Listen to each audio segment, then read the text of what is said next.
Hey girl, welcome to the Feminine Founder Podcast, where we are all about learning and growing professionally so that we can build a life that we are proud of and really love. My name is Caroline, and I'm a social media marketing expert, obsessed with helping female entrepreneurs with starting, growing, and scaling their personal brands and business online. This podcast is all about sharing our stories and learning from each other on how to navigate our professional journey so that we can live our best lives. So if you're just starting out or are growing and scaling an epic company, you're in the right place, friend.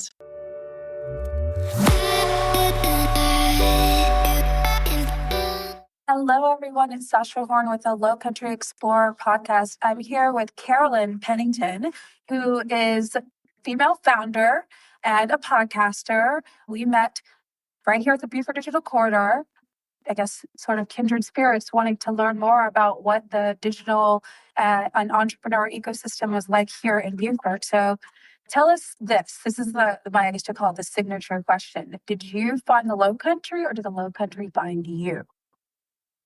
I'm on the Lowcountry. I was raised in Charlotte, North Carolina. I came to South Carolina. I'm a Gamecock, so I went to school there.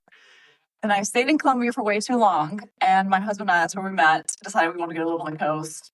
We looked in Charleston. That was too hectic with traffic, too expensive. And everyone said, go check out Beaufort. So this was 5 years ago. We've been here 5 years now. And we came and visited. We brought our boat, had it downtown, and just fell in love. Wow. I love that. I mean, I think like for a lot of people, all it takes is just that one visit and you're just like hooked. So a little bit with me, I grew up here, but I did not appreciate it at the time. I was, graduating from high school and was like, yeah, I want to go to the big city. And for me, that was Charleston. I went to undergrad there. And from there, I went off to DC, Atlanta, Los Angeles, and I found my way back in 2024. I was in town for a high school reunion during the pandemic and was just captivated at how much there is to do here. And maybe it's just because I'm older now, so the types of things that interested me when I was 17, didn't have that. But yeah, I really love to hear stories of people who kind of chose to adopt this as their home. Yeah, I mean, I think it's a sleepy version of Charleston, but that's totally okay with me. Like, I don't want all that traffic. I would like a less expensive place to live. I love the food here, the people, the water. I mean, you just can't get anything better than that. So today we are, taping here at the Beaufort Digital Corridor. They just launched the brand new podcast studio. I know you are one of the people like me who saw this room, how it used to look. So the Beaufort Digital Corridor is a former Bank of America, and we are sitting in the former safe deposit vault. So what are your thoughts? I saw your face when you first walked in, and this is my first time seeing it too this morning. What were your thoughts when you walked in and saw how they have transformed the space? I was shocked because I joined as a member about a year ago because I'm in the digital space. And I did see it when it was an actual bank vault. And I was like, how the heck are they going to turn this thing into a functional podcast studio space? But they did it. I mean, it looks pristine with the sound walls and the chairs, and it's cozy. And it's very interactive. You can have guests here. You could probably do solos here. The sky's the limit with it. So I'm very impressed with everything the Beaufort Digital Corridor's done here. And so a little bit about your career trajectory. How did you go, from college student, like, some of our listeners are at USCB, to now doing what you do as a podcaster, as a woman in this media and tech space? Tell us about that. All right. So I actually worked in the recruiting space for 15 years. I was a headhunter. And when I started that, I recruited entry-level professionals like receptionists, file clerks, data entry clerks, like you name it. Fast forward 15 years later, and I'm working in the C-suite space. So I'm recruiting CEOs, CFOs, COOs, like the really big high-income earners. And that was actually when I started to start my podcast, as I was used to interviewing people for a living. At that point, I interviewed tens of thousands of people at all types of levels. I was working with Fortune 500 companies, placing their executives, finding executives for them, small businesses, again, executives, private equity would now go and know about the C-suite space, executives. I was comfortable talking to anybody and interviewing anyone. And so when I was still in my corporate career, I decided I was going to figure out how to start a podcast. And this was now my podcast, which is the Feminine Founder. This is the third year of me doing it. And I've been consistent. I showed up every Tuesday. I've learned a lot of lessons. I've been in mastermind programs. I've been on over 100 podcasts as a guest. And I will say, if you're listening to this and you're interested in starting a podcast, do it. It is the best thing that I've done. It's connected me to hundreds of amazing women that I never would have been connected to if not a podcast. And the scariest and most daunting part of it is the tech piece. Right. And thankfully with AI, it makes it so much easier now. So what used to take me 3 hours to do when I first started this journey, now it takes me under 5 minutes. Wow. So if you're thinking about starting a podcast or curious or on the fence or want to know that it's not that hard, you can figure it out. Just because you haven't done it yet doesn't mean you can't do it. So that's my podcasting journey story. And when I started my podcast journey, I was used to interviewing people for a living, so I knew I had to figure out the tech part, press record. But as my podcast journey has evolved, and right now my podcast is ranking in the top 3% globally. That's incredible. Here in Little Beaufort, I actually do a mixture now of interviews and solos. And what I've learned as a podcast host is people and your audience, they want to hear from you. Right. And so I would encourage you to do a mixture of both if you're thinking about doing a podcast, because people, even if you think like, I don't know what I would say, or I don't know, what I would talk about, I had those same thoughts. Mm-hmm. And those same things cross my mind. It still cross my mind today, even with what I have going on. So you just have to get that in check and press record. I love that. Just press record. So I really would love to hear about 3 years of the podcasting game, ranked globally. I want to know about some of the most interesting guests that you had, and also maybe tips for finding interesting guests if someone watching or listening is interested in starting their own podcast, potentially here at the Digital Horror. Yeah, that's a great question. And I will say, when I started my podcasting journey, I started with my personal ecosystem. So what does that mean? Okay, I was a headhunter at the time. I had been connected to a lot of executives. I have an online presence both on Instagram and LinkedIn.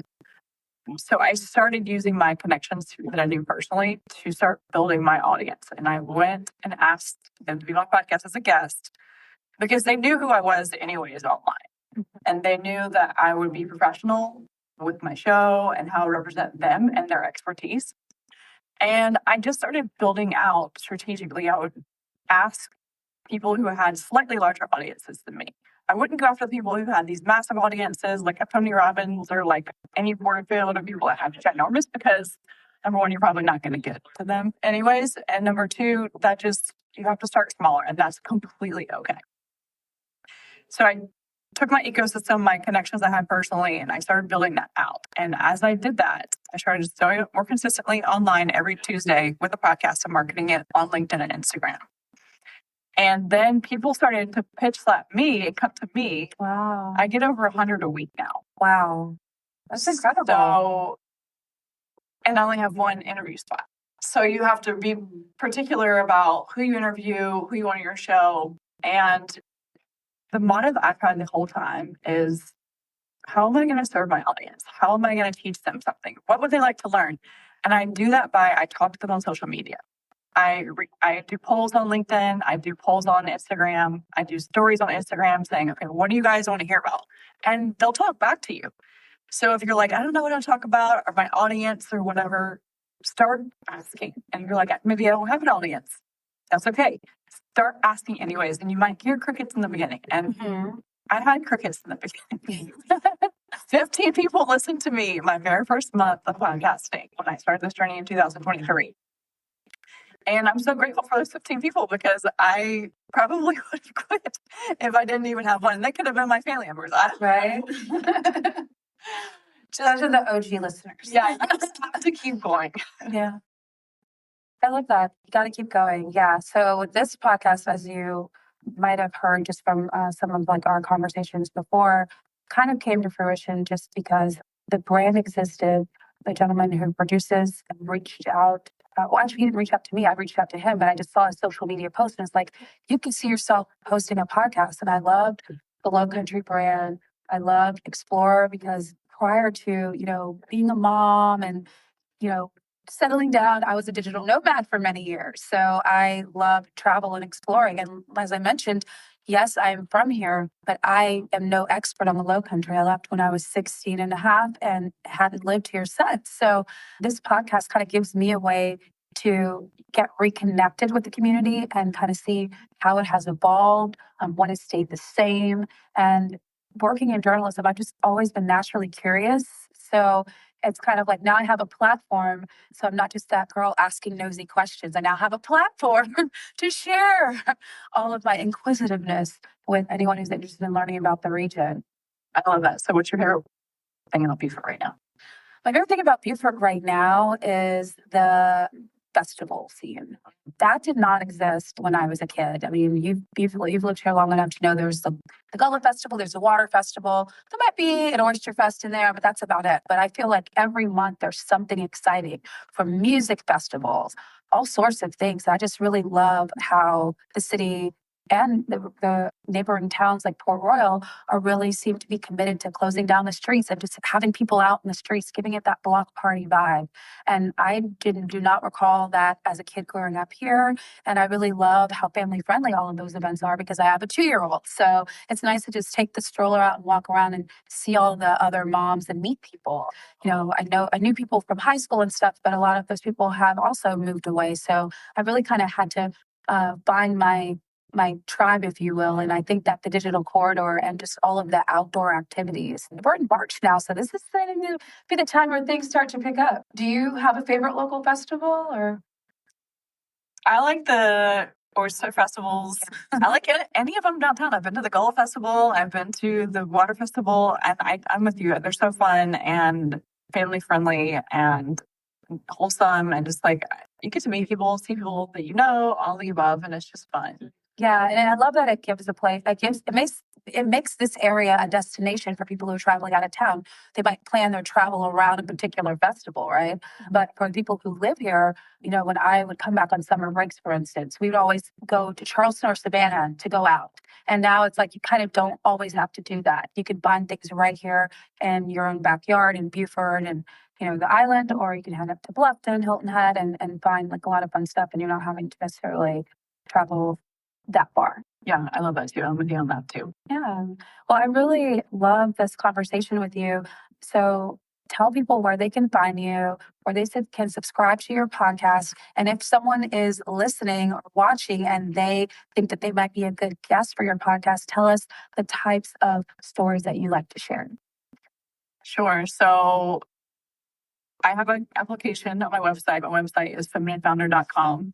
And so if you're interested in being a guest, you can apply there. My audience, I cater to female entrepreneurs. So I interview women who start, grown, and scaled companies that are both service-based and product-based companies. I'm very into health and wellness, so I like to talk about those topics as well. I like the woo-woo topics. I am very open-minded about a lot of different topics. And so if you have an expertise in any of those or a specific niche that you think could be a good conversation to serve the audience, definitely send an application in or send me a DM on LinkedIn or Instagram. And best place to find me is on social media, or you can go to my website, femininefounder.com. Awesome. Thank you so much for joining us today. Thanks so much for having me. Absolutely.